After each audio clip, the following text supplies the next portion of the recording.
Salam sejahtera, nama saya Laikayan dari FTMK BITC S1G1. Hai, Assalamualaikum dan salam sejahtera. Nama saya Nur Izzati binti Muhammad Syairan. Saya daripada S1G1 BITC. Assalamualaikum dan selamat sejahtera. Nama saya Nurhanisa binti Nur Samsudin. Nombor matrik B0319103885 daripada BITC S1G1. Dalam soal selidik kami mempunyai beberapa soalan yang berkaitan dengan objektif kami, iaitu objektif yang pertama, mengenal pasti kebaikan dan keburukan kejuruteraan genetik, dan objektif kedua, mengkaji pandangan dalam setiap agama bagi sokongan atau tidak terhadap genetik ini. Cara kami mendapat respon ialah melalui media sosial seperti WhatsApp, Facebook, Instagram dan lain-lain. Dalam kajian ini, kami mendapat 50 responden. Seterusnya, saya akan menerangkan tentang definisi kejuruteraan genetik. Definisi kejuruteraan genetik. Menurut Kamus Dewan edisi keempat, genetik ialah kajian tentang keturunan, cara individu mewarisi sesuatu ciri dan memindahkan ciri tersebut daripada generasi kepada generasi yang lain melalui gen. Manakala kejuruteraan pula bermaksud kepandaian atau pembuatan mereka dalam membuat jentera dalam bidang awam, elektrik, jentera, kapal terbang dan kimia. Definisi kejuruteraan genetik yang penuh ialah kejuruteraan genetik ialah satu kaedah menggabungkan gen dan beberapa bahagian DNA sesuatu spesies dengan spesies yang lain. Sekarang saya nak menerangkan tentang kebaikan dan keburukan kejuruteraan genetik kepada manusia. Salah satu kebaikan kejuruteraan genetik yang telah dikaji adalah kacukan binatang ataupun tumbuh-tumbuhan yang boleh menghasilkan pakar lebih baik dan mendatangkan manfaat kepada manusia. Kita dapat menikmati makanan yang berkualiti dan meningkatkan sistem ketahanan badan dan mendapatkan nutrien yang lebih baik. Sebagai contoh, tomato adalah sejenis sayur-sayuran dengan khasiat yang kaya dan nilai ekonomi yang tinggi, tetapi ia tidak tahan lama untuk disimpan agar 1 minggu. Bagi menyelesaikan masalah penyimpanan tomato, para peneliti mendapati bahawa gen enzim yang mengawal sintesis antilena hormon penuaan tumbuhan adalah gen penting yang menyebabkan penuaan tanaman. Oleh itu, peneliti menggunakan kaedah kejuruteraan genetik ini untuk menekan ekspresi gen dan tomato tidak akan mudah melembutkan dan membusuk. Oleh itu, selepas modified boleh tahan sepanjang 45 hari. Tomato yang berkualiti tidak akan tenggelam semasa memegang dan permukaannya halus dan warna terang. Selain itu, kebaikan adalah kemajuan sains dan teknologi dalam menghasilkan bayi tabung uji. Teknik ini digunakan kepada pasangan yang tidak mempunyai anak dan mereka sangat bersemangat untuk mempunyai anak sendiri. Dengan teknik ini, di mana benih teri pada suami boleh disenyawakan dengan benih isteri dan kemudian dibesarkan di dalam kandungan isteri sendiri sehingga bayi dilahirkan. Oleh itu, ini tidak menimbul masalah mengambil benih daripada orang lain ataupun mengambil ubat mengandungkan anak orang lain ataupun berlaku kejadian menculik bayi, menculik kanak yang mana akibatnya porak-poranda di masyarakat. Kebaikan juga adalah melahirkan ilmu baru, iaitu teknik manipulasi gen. Teknik ini bukanlah hanya untuk merawat penyakit, tetapi mencari punca penyakit. Penyakit genetik disebabkan oleh gen patogen pada bapa atau ibu, seperti diabetes dan penyakit jantung. Dengan teknik ini dapat mendiagnosis gen ini dengan cepat dan menyelesaikan dengan cara yang tepat.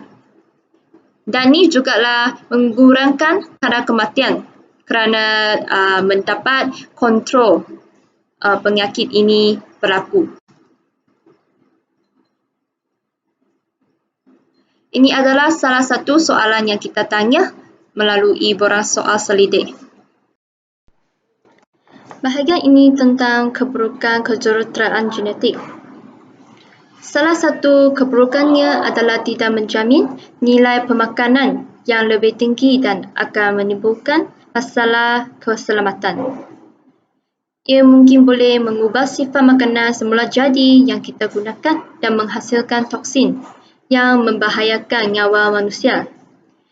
Dan juga akan mengurangkan nilai makanan atau menurunkan kepentingan bahan makanan. Oleh hal demikian, ia akan mempengaruhi proses pertumbuhan dan kemampuan perkembangan manusia.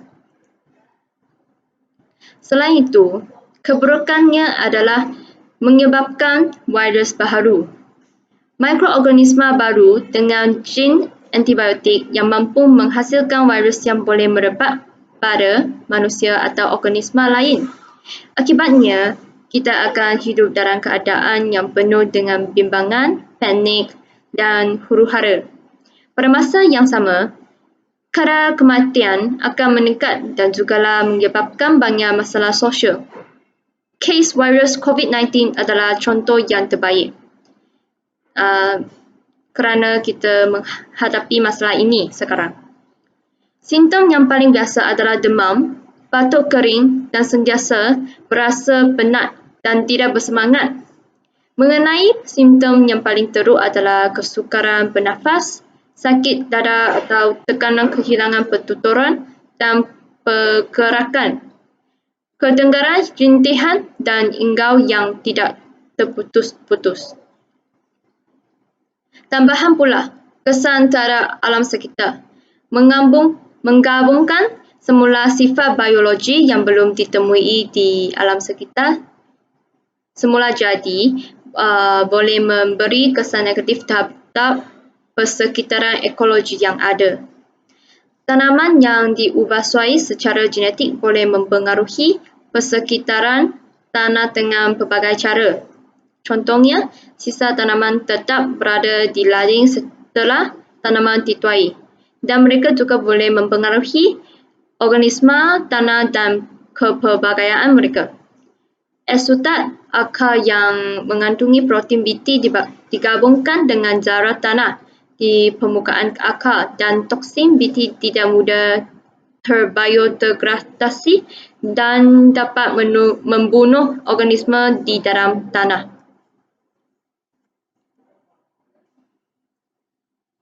Ini salah satu soalan yang kita tanya melalui borang soal selidik. So, kesimpulannya ada perkembangan bioteknologi moden dalam bidang pertanian, makanan dan bidang lain sedang meningkat dan serangkaian kejayaan telah dibuat. Ini telah memainkan peranan besar dalam menyelesaikan masalah kekurangan sumber dan pencemaran alam sekitar yang dihadapi manusia. Pada masa yang sama, banyak kajian menunjukkan bahawa teknologi GM menimbulkan risiko dan ancaman besar terhadap persekitaran ekologi dan kesihatan manusia. Oleh itu, orang harus waspada ketika menggunakan teknologi baru dan mewujudkan sistem penilaian keselamatan yang lengkap dan boleh dipercayai untuk organisma yang diubahsuai secara genetik supaya bioteknologi moden dapat berkembang ke arah melindungi persekitaran ekologi, memastikan kesihatan dan keselamatan manusia dan bermanfaat bagi umat manusia. Di sini saya akan menerangkan tentang pandangan dari sudut perspektif agama. Salah satunya mengubah ciptaan Allah SAW. Kedua, diragui halal haramnya sesuatu makanan. Dan yang ketiga, mempunyai pelbagai implikasi. Pandangan dari sudut perspektif agama, tindakan memindahkan dan menggabungkan DNA ini merupakan tindakan seumpama Tuhan. Perubahan dan kemajuan dalam bidang ini tidak dapat diterima oleh sebahagian ahli agama kerana mereka berpendapat ia seperti mencampuri urusan Tuhan. Di dalam Al-Quran, iaitu ayat 190 yang berbunyi, Inna fi khalqis samawati wal ardi wa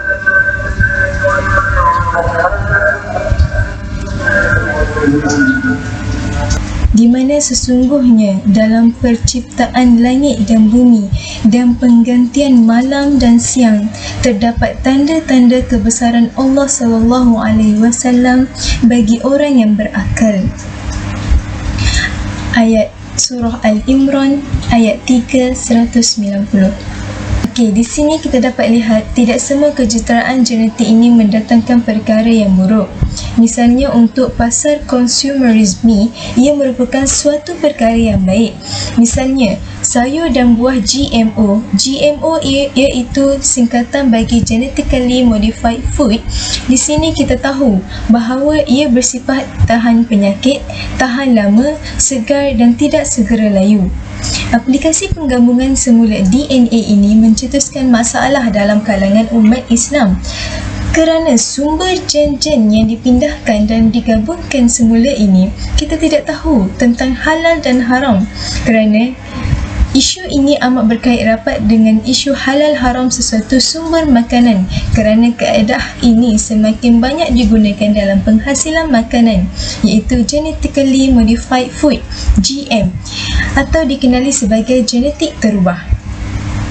Diragui halal haramnya kerana kita tidak tahu gen yang diambil itu daripada sumber mana. Kerana gen ini boleh juga diambil daripada sumber yang haram, seperti contoh daripada gen khinzir.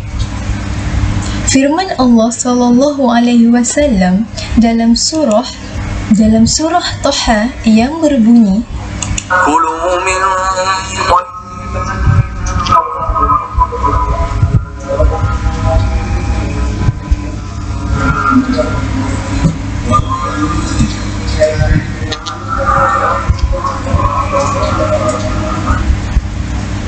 yang bermaksud makanlah dari rezeki yang baik-baik yang telah kami berikan kepada kamu dan janganlah melampaui batas yang menyebabkan kemurkaanku menimpamu.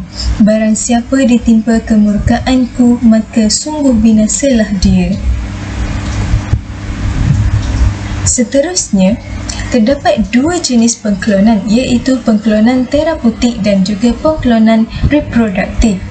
Pengklonan terapeutik ini menghasilkan embrio tetapi tidak dipindahkan ke dalam rahim ibu.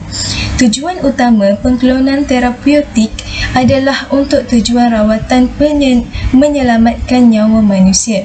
Ia menghasilkan sel-sel stem bukan seorang bayi.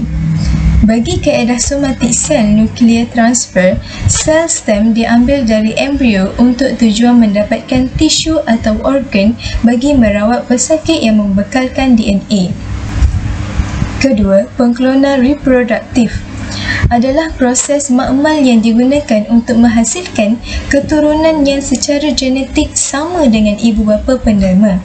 Klon haiwan dewasa yang dicipta oleh proses panggil sel somatik pemindahan nuklear. Dalam proses ini, nukleus itu daripada sel somatik dikeluarkan dan diletakkan ke dalam sel telur yang telah mempunyai nukleusnya. Dan nukleus itu dikeluarkan. Satu sel somatik apa-apa jenis sel badan selain daripada sel seks. Tidak semua pengklonan itu diharamkan dan tidak semua pengklonan itu dibolehkan. Pengklonan reproduktif ini tidak dibenarkan dalam Islam. Pengklonan terapeutik ini dibenarkan jika prosedur yang dijalankan itu menepati kehendak syarak Islam dan etika dan juga selari dengan kajian perbandingan etika pengklonan manusia dari perspektif Barat dan juga Islam. Di mana kita tahu bahawa pengklonan terapeutik ini menghasilkan ataupun menyumbang manfaat kepada penyelidik serta menghasilkan ubat-ubatan untuk merawat penyakit manusia.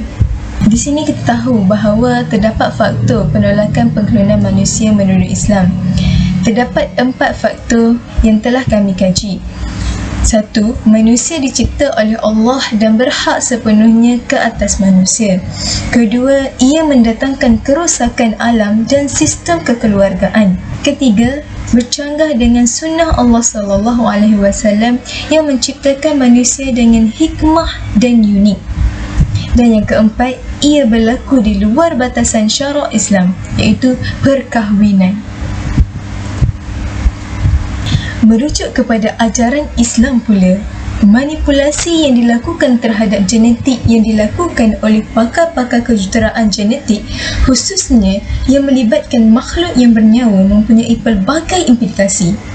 Firman Allah SAW di dalam surah An-Nisa ayat yang ke-119 yang bermaksud, dan aku, iaitu syaitan, benar-benar akan menyesatkan mereka dan akan membangkitkan angan-angan kosong pada mereka dan akan menyuruh mereka memotong telinga-telinga binatang ternak, iaitu untuk dipersembahkan kepada berhala. Lalu mereka benar-benar memotongnya dan akan aku suruh mereka merubah ciptaan Allah, lalu mereka benar-benar merubahnya. Seterusnya, menurut Abu Bakar bin Yang pula pada tahun 2008, merubah ciptaan Allah adalah merupakan sebahagian daripada amalan syaitan yang akan membawa bala bencana kepada manusia. Setiap ciptaan Allah yang berada di dalam alam ni adalah berada di dalam keadaan yang cukup sempurna dan seimbang serta mendatangkan kebaikan dan manfaat kepada manusia. Jadi kesimpulannya, berdasarkan kajian yang telah kami jalani, kami mendapati kejuruteraan genetik ini mendatangkan impak yang besar kepada semua golongan masyarakat, tidak kiralah daripada segi agama mana sekalipun. Oleh yang demikian, berdasarkan penekanan yang diberikan oleh Islam dalam menangani isu etika berkenaan dengan kemajuan saintis dan teknologi dalam bidang kejuruteraan genetik ini, adalah menjurus kepada menjaga keharmonian masyarakat dengan mengambil kira faktor kemanusiaan, fitrah, etika, kesihatan dan menjaga keseimbangan alam sekitar. Jadi kita sebagai masyarakat haruslah bertanggungjawab dengan menggunakan teknologi pada masa kini untuk perkara yang berfaedah dan mendatangkan kebaikan kepada semua golongan masyarakat. Akhir kata, terima kasih saya ucapkan kepada pensyarah kami iaitu Encik Ahmad Rizwan kerana telah membantu kami dalam menyiapkan tugasan ini.